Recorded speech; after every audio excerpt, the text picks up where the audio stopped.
little piggies. Welcome back to I Am a Bit of an Expert, a Peppa Pig podcast. I'm your sleepy host, Josh Chapman, and joining me down the line, as always, is my also sleepy host. Oh, he's falling asleep right now. I can see Matt Frost. How you going, mate? Hello, Matt. Oh, Yeah. hang on. He's just waking up. Yeah, all right. Go on. There he is. Yeah. Those stories are just a little bit too effective, aren't they? Really. Oh, yeah. Yeah, it's Are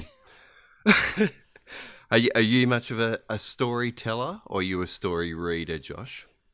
I'm more of a story reader. Although the routine that we've got now is that I kind of put Olive to bed, and then she'll come out and do 2 stories with Kat, and then and so I'll sort of do the toilet, teeth, pajamas, do all that, and then take her out to Kat 2 stories, and then I'll go and put her to bed, because when I put her to bed, the whole thing takes about 6 or 7 minutes, and when Kat puts her to bed, the whole thing takes about 20-25 minutes.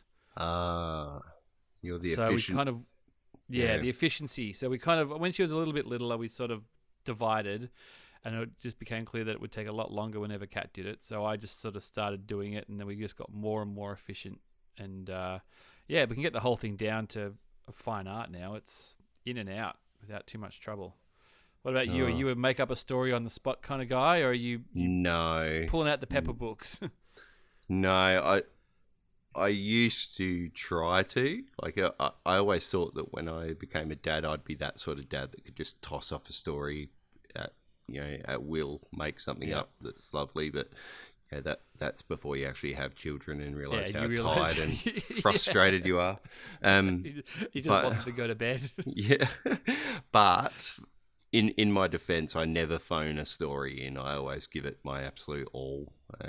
So when I read the story, but So. I have been guilty of going, oh, maybe let's not do that one. Let's do this one. This one's a bit shorter, or if you're not feeling it, but. Every now and then when Cat in the Hat gets pulled out, or it's bloody a mile long, or Mr. Men books, the most deceivingly long books in children's literature. Very deceptively long, those books. Very small type. I have a lot of veto power on what books actually get chosen, but once I turn on the reading thing, I put every bit of effort. Yeah, but surprisingly, every single character is one of the voices from Monty Python. I don't really know why, but they're all the knights that say knee, or they smell like elderberries. Yeah. Oh dear. John Cleese is always a character in the books. That'd be a bit other. So, yeah. Oh, he's not the Messiah. Said Pepper. Mummy Pig sounds a lot like Brian's mum from Monty Python. Yeah, we should probably mention that this episode is all about them reading Pepper and George a story. Probably haven't really covered that, but yeah. So what goes down in Sleepy Princess, mate? Very little. It's a good episode, but it is basically just Daddy Pig telling George and Pepper a story, which is basically. Is it meta? Is that what meta is used for? Kind of it becomes like a story within. It's almost like a play on the story in the thing, isn't it? And it's actually, this is the first time they've kind of done this, isn't it? They've jumped into a sort of make believe. So there is a bit of significance in the way that the structuring and the storytelling does change. That they do actually mix things up a little bit. I just think that if we ever have to put a little catchphrase on our podcast, like a quote, it should be the structure of storytelling has changed. We're so legit. In one sentence, you've just made us sound so much smarter than we actually are. Oh, yeah. And then you just listen to us trying really bad Monty Python accents. Yeah. Everyone's used to that. The Sleepy Princess story is basically Pepper's the Sleepy Princess. She has slightly different coloured clothes. George is the Sleepy Princess's brother. The King and the Queen are Mummy and Daddy Pig, all with slightly different coloured clothes. They do the whole play on the intro. Like, they literally stand in the same places and do the same intro and everything. So it is the first little sort of self-referential So is that what meta means? I feel like I'm doomed so. to No, never no, I know think what you're that right. means. No, you're right. Yeah. No, you are correct. Yes. As people say, oh my God, that's meta. And I'm just like, I don't Well, know I what don't that want to means. spoil anything because we'll get to this eventually. But I have actually seen the Peppa Pig movie. And I know you haven't seen it yet. No. But there is a little bit of a similar meta thing that goes on in that towards the end of that film as well. So I'm not quite sure what we're going to do with the Peppa Pig movie yet. I think we'll obviously cover it at some stage, whether we do a special episode or whether we do a commentary track or something like that. You could listen and watch along. If people will be interested in that, let us know. I'm not quite sure how that would work in the feed. It might have to be a special episode. We'll work that out later on. But I have seen the movie and I enjoyed it quite a lot. I probably got more out of it than most parents who were there did. And Olive was the first time she'd been to the cinema, so she was very excited. It was a big move going dressed up as Daddy Pig, mate. That was good of you. Yeah, well, it's like when you go to a Star Wars premiere. You want to look the part and do all that. So I had my tummy and my onesie, my onesie, teal onesie. My teal onesie. So basically, Daddy Pig's sort of telling the story, and the family are kings and queens and knights and things. And there's a Mr. Dinosaur that lives out the front, but Daddy Pig goes and makes it too scary. Have you ever pushed too far on the story, made it a bit too over the top with your voices and Yeah, you bet. Yeah, I think we've got a book called The Pumpkin Eater from Pondicherry, and it's about a little boy who finds a monster in his backyard, and Sarai used to love it, but the first time I read it for Sabine, I again, not phoning it in, went a bit hard. You should have not done so much Bring Out Your Dead, probably, or... I've definitely gone over the top far too many times, probably. So Daddy Pig is a bit guilty of that. He makes the story a bit too scary for George, and he has to kind of pull it back a little bit, and talking about the dinosaur that lives outside the castle. So it's a bit of a weird one to describe, isn't it? Really, because it's sort of just it's a pretty basic story that sort of runs over the top of the kids in bed. Really, the premise is that they live in a castle, and Peppa's a sleepy princess who likes to look at herself in the mirror quite a lot. Yeah, and I quite like the bit where like George goes to sleep and Peppa wakes him up, because that is absolutely the type of shit that my kids pull. So it's like, hey, one's down. Yeah, one's down, and the other one will sort of like realise they're on their own and sort of call the other one back in. That's pretty good. The dinosaur's pretty cool too. I always thought it would be Mr. Dinosaur. I thought every dinosaur would just be Mr. Dinosaur. Mr. Dinosaur, yeah. Instead, it's sort of a nondescript, sort of diplodocus looking thing, really. I loved how you say nondescript, then you specify very specific. It's very true. So. Well, I don't even know. Did we establish what Mr. Dinosaur is? He's a Tyrannosaurus, isn't he? Is that sort of a given? Well, he's got spikes on his back. Which one has spikes on their back? Yeah, I'm not too sure. We need a paleontologist in here, don't we? We need to probably do more research, but at the production meetings. Yeah, we've come this far. We'll just stick it. Okay, canon. He's a Tyrannosaurus. Yeah, we'll stick with that. Yeah.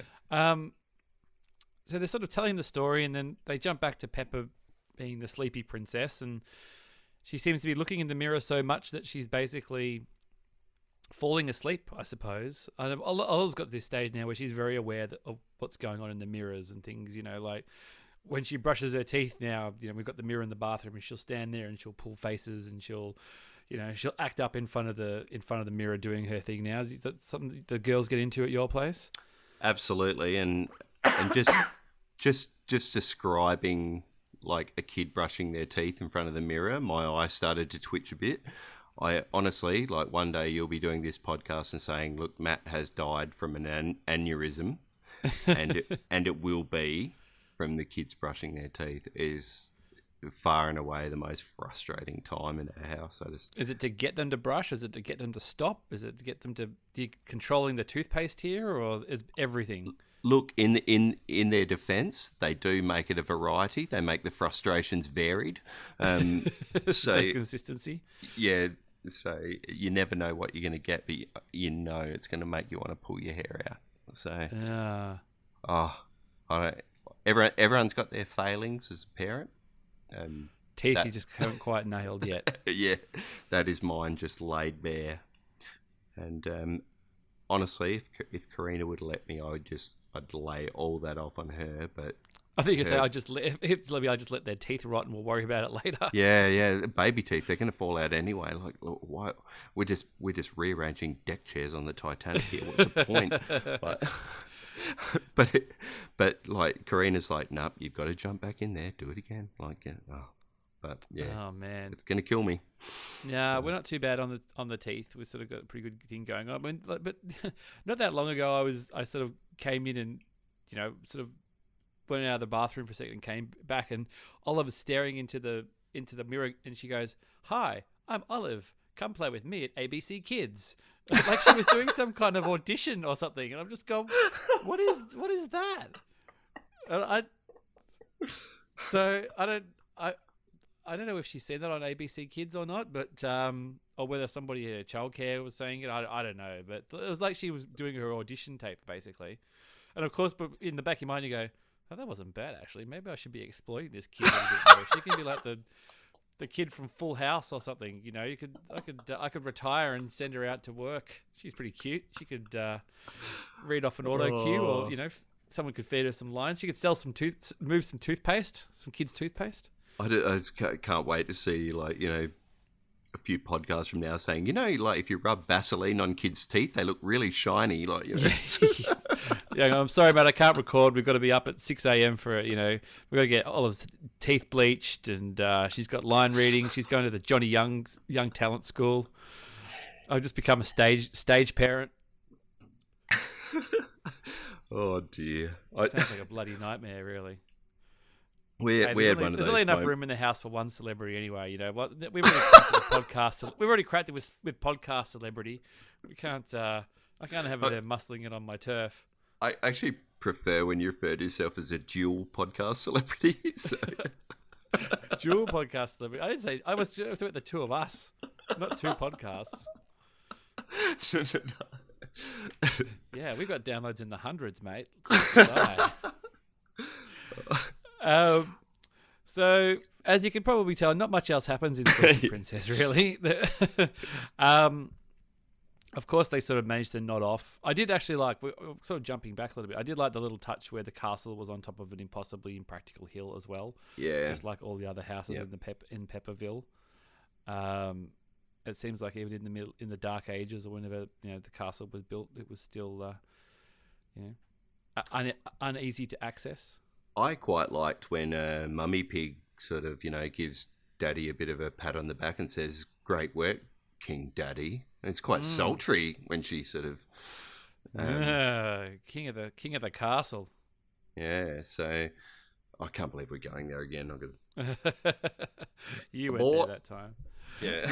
But not a bad little episode. Probably a little bit of a dip from the really good ones we've had lately, but interesting that it's just a different way that they're telling a story, basically, and putting in this sort of fantasy element and putting the characters in a little sort of other situation, which they certainly come back to later. It's not the last time we definitely don't see Princess Pepper anyway. Maybe not necessarily Sleepy Princess, but Princess Pepper definitely comes back again soon. Yeah, and look, kids love that fantasy stuff, like that sort of make believe play and kings and princesses and stuff like that. Kids love that shit. So they do. It was fine. It was fine. But we've had some really strong ones, so it can stand amongst them. It can stand amongst them. Absolutely, yeah. Any closing thoughts on this one, mate? No, I really like the costume changes when they're in Daddy's there. in kind of a maroon onesie instead of a onesie. Yeah. So that's probably velvet or something, isn't it? It's probably very nice. A velour. Yeah, I think something very regal. Yeah. No, a good episode. I did really like the Pepper waking George up to continue making mayhem. That's That was very, very good. It's your bread and butter. Yeah, and we're in good times here. We're in a good run. We are. So thanks for listening, everybody. Thanks for all the downloads and the nice comments and things. You can catch us on the socials at Peppa Pig Pod on Facebook and Twitter, Instagram, all that kind of stuff. Leave us a nice 5-star review, and we'll keep making them. We'll be bumping up the ratings, and we'll be back next week with the Treehouse. So I look forward to that. So thanks a lot, mate. Thank you, Josh, and good night, my little piggies. Yeah, we're playing a tune and we're singing a song with a bang and a bong and a bang. Bong, bang, boo, bing, bong, bing, bing, bong, bangly, bongly, boo. Bong, bang, boo, bing, bong, bing, bing, bong, bangly, bongly, boo.